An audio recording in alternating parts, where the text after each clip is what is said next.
रात के आसमान में अनगिनत तारे चमकते हैं और उनके आसपास कुछ प्लैनेट्स भी घूमते हैं, एक्सोप्लैनेट्स, जो हमारे सोलर सिस्टम के बाहर हैं। आज हम बात करेंगे ग्लीजे 581g की, एक ऐसे एक्सोप्लैनेट की जो साइंटिस्ट के लिए उम्मीद की किरण बन गया। ये प्लैनेट लाइब्रा कॉन्स्टेलेशन में है और अपने स्टार ग्लीजे 581 का चक्कर लगाता है। ग्लीजे 581g हमसे लगभग 20 लाइट ईयर्स दूर है, एकदम कॉस्मिक पड़ोसी, लेकिन अभी भी पहुंच से बहुत दूर। इस प्लैनेट को सुपर अर्थ कहा गया है, मतलब ये अर्थ से बड़ा और रॉकी हो सकता है। सबसे खास बात, ये अपने स्टार के हैबिटेबल जोन में हो सकता है, वही एरिया जहां लाइफ के लिए सही माहौल हो। हैबिटेबल जोन में पानी लिक्विड फॉर्म में रह सकता है और जहां पानी वहां लाइफ की पॉसिबिलिटी। ग्लीजे 581g ने हमें ये सोचने पर मजबूर किया, क्या हम इस यूनिवर्स में अकेले हैं? क्या वहां भी नदियां, समुद्र या लाइफ हो सकती है? ये इमेजिनेशन ही एक्साइटिंग है और इसीलिए ग्लीजे 581g की स्टोरी सुनना जरूरी है। इसकी डिस्कवरी ने साइंटिस्ट को इंस्पायर किया कि अर्थ जैसे और प्लैनेट्स ढूंढे।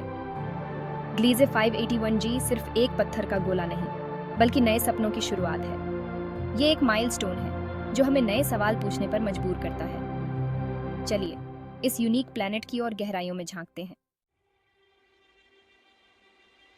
ग्लीजे 581g हमसे 20 लाइट ईयर्स दूर है, लेकिन लाइट ईयर क्या है? लाइट ईयर यानी प्रकाश वर्ष डिस्टेंस की यूनिट है, जितनी दूरी लाइट एक साल में ट्रैवल करती है। लाइट की स्पीड है 3 लाख किलोमीटर पर सेकंड और एक लाइट ईयर लगभग 9.46 ट्रिलियन किलोमीटर्स होता है। तो ग्लीजे 581g हमसे 20 गुना इस डिस्टेंस पर है। हमारी टेक्नोलॉजी से वहां पहुंचना अभी इम्पॉसिबल है। अगर हम लाइट की स्पीड से भी मैसेज भेजें तो आने जाने में 40 साल लग जाएंगे। ये डिस्टेंस यूनिवर्स की विशालता को दिखाता है, लेकिन ग्लीजे 581g फिर भी हमारे कॉस्मिक नेबरहुड में है। हमारी मिल्की वे 1 लाख लाइट ईयर्स चौड़ी है, उसके मुकाबले 20 लाइट ईयर्स कुछ भी नहीं। इस डिस्टेंस के बावजूद हम पावरफुल टेलीस्कोप से उस प्लैनेट को स्टडी कर सकते हैं। शायद हम उसके एटमॉस्फेयर में लाइफ के साइंस ढूंढ पाएं। ये डिस्टेंस एक चैलेंज है, पर साइंटिस्ट के लिए एक नई उम्मीद थी।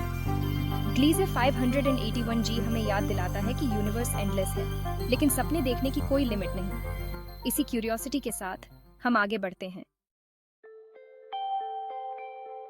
लाइफ की तलाश में सबसे पहला सवाल होता है, क्या प्लैनेट हैबिटेबल जोन में है? इसे गोल्डीलॉक्स जोन कहते हैं। यहाँ न ज्यादा गर्मी न ज्यादा ठंड, बिल्कुल सही टेम्परेचर, जहाँ पानी लिक्विड फॉर्म में रह सके। पानी यानी H2O लाइफ के लिए जरूरी है, जैसे अर्थ पर है। ग्लीजे 581g अपने रेड ड्वार्फ स्टार के हैबिटेबल जोन के करीब है। अगर वहां एटमॉस्फेयर हो तो समुद्र, झीलें या नदियां हो सकती हैं। इसी उम्मीद ने ग्लीजे 581g को फेमस बना दिया। ये पहला ऐसा एक्सोप्लैनेट था जिसे पोटेंशियली हैबिटेबल माना गया। बाद में इसके एग्जिस्टेंस पर डिबेट हुई, लेकिन ईसू ने साइंटिस्ट्स को नए प्लैनेट्स ढूंढने के लिए इंस्पायर किया। अगर वहां पानी है तो क्या वहां लाइफ भी हो सकती है? ये अभी भी एक मिस्ट्री है। हमारी सर्च जारी है। नए प्लैनेट का कंपैरिजन हम हमेशा अर्थ से करते हैं। ग्लीजे 581g एक सुपर अर्थ हो सकता है, अर्थ से 2-3 गुना भारी और बड़ा। अगर ये रॉकी है तो इसकी सरफेस सॉलिड हो सकती है, लेकिन इसका स्टार एक रेड ड्वार्फ है, सन से छोटा और ठंडा। वहां का दिन कम ब्राइट और आसमान का रंग अलग हो सकता है। ग्लीजे 581g शायद टाइडली लॉक्ड हो, एक साइड हमेशा दिन, दूसरी साइड हमेशा रात। लाइफ शायद सिर्फ उस लाइन पर हो सकती है जहां दिन और रात मिलते हैं। थिक एटमॉस्फेयर हो तो गर्मी पूरे प्लैनेट पर फैल सकती है। इसकी डिस्कवरी ने साइंटिस्ट को ये दिखाया कि अर्थ जैसे प्लैनेट्स और भी हो सकते हैं। ग्लीजे 581g एक नई डायरेक्शन का सिंबल बना। ये माइलस्टोन था जिसू ने नए सपने जगाए। इसू ने हमें बताया कि सर्च अभी शुरुआत है। ग्लीजे 581g जैसे प्लैनेट की डिस्कवरी एक्साइटिंग है, पर चैलेंजेस से भरी। सबसे बड़ा चैलेंज है डिस्टेंस, 20 लाइट ईयर्स, जहां तक पहुंचना अभी इम्पॉसिबल है। हम सिर्फ टेलीस्कोप से दूर की लाइट का एनालिसिस करके इंफॉर्मेशन ले सकते हैं। कभी-कभी इन प्लैनेट्स का एग्जिस्टेंस भी कंफर्म करना मुश्किल हो जाता है।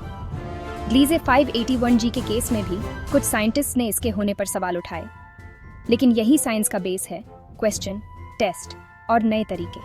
इस प्लैनेट ने हमें बेहतर टूल्स बनाने और सर्च को आगे बढ़ाने के लिए इंस्पायर किया। इंसानों की नेचर है क्यूरियोसिटी। हम हार नहीं मानते। ग्लीजे 581G हमें याद दिलाता है कि यूनिवर्स में अनेक सीक्रेट्स छिपे हैं। हर नया एक्सोप्लैनेट एक नई लर्निंग है। शायद हम कभी वहां न पहुंच पाएं, लेकिन सर्च जारी रहेगी। कौन जाने, किसी दिन हमें किसी दूर के प्लैनेट से मैसेज मिल जाए। तब तक हम ढूंढते रहेंगे।